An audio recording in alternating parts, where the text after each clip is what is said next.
श्री नागेश्वर दुबे, लोक अभियोजक भोजपुर। इनसे हम खास चर्चा करेंगे पॉक्सो एक्ट क्या है और इस पे प्रकाश डालेंगे। Protection of children from sexual offences act and rules 2012। जी sir.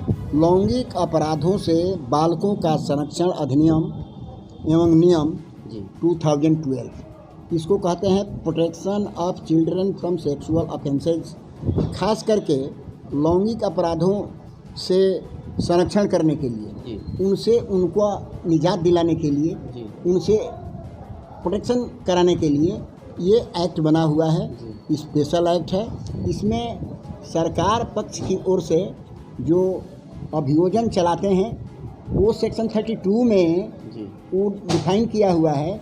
Special PP POCSO act के तहत उनकी बहाली होती है सरकार की तरफ से। वो सरकार का पक्ष रखते हैं और उसमें देखा जाएगा कि खास करके कि जो लैंगिक अपराध होता है, जो सेक्सुअल ऑफेंसेज होता है बालकों के साथ, बालक के साथ। सर, इसमें कुछ एज भी रखा गया है। वो एज है, एक चाइल्ड, जो चाइल्ड होता है ना, जी सर।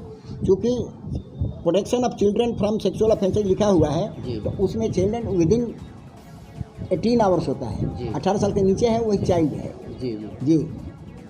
और सर, घटना होने पर सरकार द्वारा कुछ किया जाता है सर, या कोर्ट के द्वारा? मेरा सवाल ये है कि कोई घटना जब कारित होगी, जी जी जी। तो घटना जब कारित होती है तो उसका दो तरह का उसका प्रावधान है। जी। पहले तो आप जा कर के उसकी प्राथमिकी दर्ज कराइए, कंसर्निंग थाने में जा कर के वो उसकी प्राथमिकी दर्ज कीजिए। जी। और वो प्राथमिकी दर्ज होगी, वो protection of children from sexual offences के तहत वो दाखिल किया जाएगा। और उसमें अगर यदि वहाँ पर थाने में आपकी शिकायत को दर्ज नहीं किया जाता है जी। तो आप सीधे स्पेशल कोर्ट, जो सेशंस कोर्ट के समकक्ष हैं, जी। उन्हीं को स्पेशल पावर दिया गया है। ये लैंगिक अपराधों से बालकों के संरक्षण अधिनियम में जो अपराध होगा उसका जो विचारण होगा, उसका जो ट्रायल होगा वह वहीं से होगा। जी सर, इसको देखने के लिए कोई अलग न्यायालय है या कुछ क्या सर? ना, स्पेशल कोर्ट है। जी सर। जनरल कोर्ट में इसका विचारण नहीं होता है, उसके लिए स्पेशल कोर्ट है। जैसे कि आप मान लीजिए कि आरा व्यवहार न्यायालय में जी जी एडिशनल जज 6 जी जो यहाँ के हैं जी मल्होत्रा साहब, जी। वही यहाँ पर विशेष समझिए कि लैंगिक अपराधों से बालकों के संरक्षण के लिए विशेष न्यायाधीश हैं, स्पेशल कोर्ट हैं। जी सर। जी। और सर, ये क्या अभियुक्त जो क्या किस गतिविधि को सर ये पॉक्सो एक्ट के तहत लिया जाता है? कौन सी गतिविधि अगर कोई अभियुक्त करता है? कि लैंगिक अपराध जी सर। जो आपको सेक्सुअल ऑफेंसेज होता है, जी जी सर। उस सेक्सुअल ऑफेंसेज में इट डज नॉट मीन कि वो सेक्सुअल ऑफेंसेज वो कंप्लीट हो गया हो। जी जी इवन आपका पेंट्रेशन हो गया, जी। इवन अगर यदि आपने स्टार्ट कर दिया अपराध करना, जी। वो आपको that will come under the purview of protection of children from sexual offences.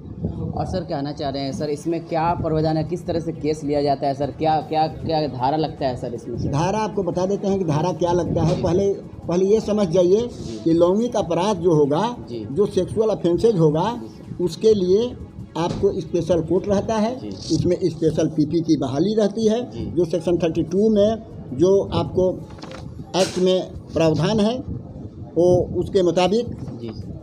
ये। अब देखिए, जहाँ तक ये सवाल है जो डिफाइन किया गया है, जी। वो सेक्शन 1 जो है उसमें short title strength and commencement लिखा हुआ है। जी सर। अच्छा, ये 2 जो है उसमें पूरा डिफिनीशंस है। जी और उसके बाद जब आप आगे बढ़िएगा सेक्सुअल ऑफेंसेज अगेंस्ट चिल्ड्रन, जी तो उसमें है कि penetrative sexual assault and punishment therefore. अब उसमें है कि उसके लिए क्या सज़ा, क्या प्रावधान क्या है। अलग अलग अपराध है, अलग अलग उसका पनिशमेंट है। जी सर। अब किसके बारे में आप जानना चाहते जी सर, हैं? ये इसमें सर देखिए, ये आपको जो एग्रीवेटेड पेनिट्रेटिव सेक्सुअल असल्ट है जो सेक्शन 5 में डिफाइन किया गया है, punishment for aggravated penetrative sexual assault उसमें उसको डिफाइन किया गया है। और पारा 7.7 जो है उसमें सेक्सुअल असल्ट है, punishment for sexual assault. You go through. अब now you are to think over the matter कि इसका कमेंसमेंट कहाँ तक होता है, जी। कहाँ तक वो लागू होगा। जी short title extent and commencement. This act may be called the protection of children from sexual offences act 2012। It extends to the whole of India except the state of Jammu and Kashmir. 3. It shall come into force of such data as the central government may, by notification in the official gazette, appoint.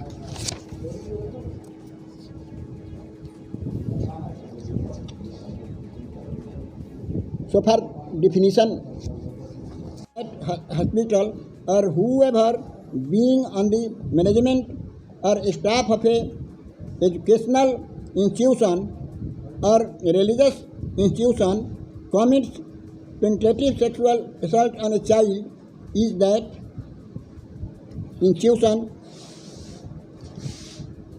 Sir आपका बहुत बहुत धन्यवाद sir, जो हमारे channel को आपने वक्त दिया। आज हमारे साथ खास मेहमान थे श्री नागेश्वर दुबे जी, लोक अभियोजक भोजपुर। सर भोजपुर वासियों को सर अभी कोरोना काल तो पूरी तरह से ख़त्म नहीं हुआ सर, उसके लिए सर आप क्या अपील करेंगे सर? देखिए, सबसे बड़ी बात है कि कोरोना जी सर, जो सेंट्रल गवर्नमेंट का जो दिशा निर्देश है जी सर, उसका 100% अनुपालन करना। रोज़ आप कहीं पर अपनी मोबाइल उठा करके कहीं टेलीफोनिक आप सूचना देना चाहते हैं, चाहे टेलीफोन से कोई आपके पास सूचना लेना चाहता है तो 3 ही बात कहता है। वो बात आपको जानकारी होगी इस बात को कि क्या करना है।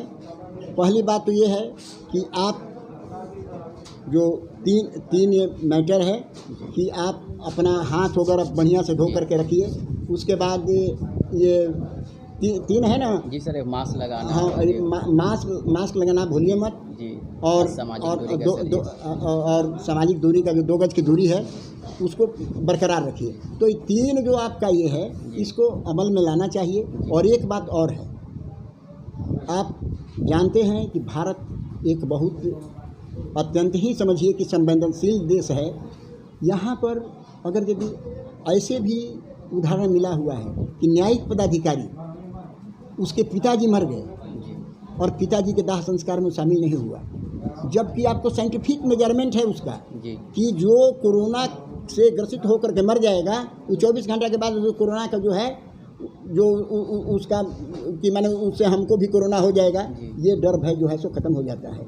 लेकिन ये डर भय को ख़त्म कराना है और लोगों को ये कोरोना अवधि में जो घाटा हुआ, जो हमारे देश को ये क्षति पहुंची, इसकी भरपाई निकट भविष्य में होने वाली है। जी सर, नाम बता दीजिएगा सर। कौन चीज़? अपना नाम सर परिचय। मेरा नाम है नागेश्वर दुबे और मैं भोजपुर लोक अभियोजक आरा और साथ में मैं भोजपुर जिला अधिवक्ता संघ का अध्यक्ष भी हूँ जी। और मेरा काम है अधिवक्ता के रूप में मैं कार्य करता हूँ। कहीं बने रहिएगा, आप कहीं जाइएगा मत। फिर हम हाजिर होंगे कानूनी सलाह पे दूसरी टॉपिक लेकर। परिवर्तन न्यूज़ के लिए कैमरामैन आशीष के साथ मैं मोहम्मद आसिफ अली, परिवर्तन न्यूज़ आरा।